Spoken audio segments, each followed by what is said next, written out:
ভর্তি ছিল ডায়রিয়া ওয়ার্ডে? আমার মিসেস ছিল। কি হয়েছিল ঘটনাটা কালকে? কালকে বলতে ও তো ডায়রিয়া হিসাবে তো ভর্তি করা হয়েছিল এখানে। তো আমরা স্যারকে এমনি বলেছিলাম যে স্যার এখানে একটু একা থাকা একটু সমস্যা, কিন্তু ওইখানে বলছে না ডায়রিয়া পেশেন্ট এখানেই ভর্তি থাকতে হবে। ঠিক আছে, অসুবিধা নেই, কিন্তু বাথরুমে যে এরকম কন্ডিশন সেটা আমাদের জানা নেই।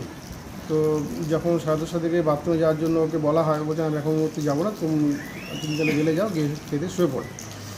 আমি যখনই বাথরুমে যাই তখন একটা বিকট আওয়াজ হলো, মানে হালকা চিনচিন আওয়াজ হচ্ছে। তখন আমার উপর দিকে যখন তাকালাম দেখছি ঝাম করে কি, মানে আমি যে বেরিয়ে যাবো সে বেরোনোর পরিস্থিতিটা আমার নেই। দরজাটা তো এই দিক থেকে খুলতে হয়, ওরা খুলতে গেলে আমার আরও বেশি ক্ষতিগ্রস্ত হতো। তখন এইভাবে যখন তখন তার যা লেগেই গেল। তখন সঙ্গে সঙ্গে আসা ডাক্তারবাবুরা আমার একটু হেল্প করলো, বলে মানে বরফ টরফ দিল, টিকা দিল, মেডিসিন দিল। স্যারও দেখেছে। চাঙর ঘষে কি মাথায় পড়েছিল আপনার? হ্যাঁ, মাথায় তো পড়েছে, বেশিরভাগটা নিচে পড়েছে, হালকা মানে বাকিটা মাথায় ঘেঁষে নিচে পড়ে গেল। সেলাই হয়েছে? সেলাই হয়, সেলাই পাতা ফুলে গেছিলো, আমি হালকা কেটে গেছি, সেলাইয়ের মতো পজিশন নেই।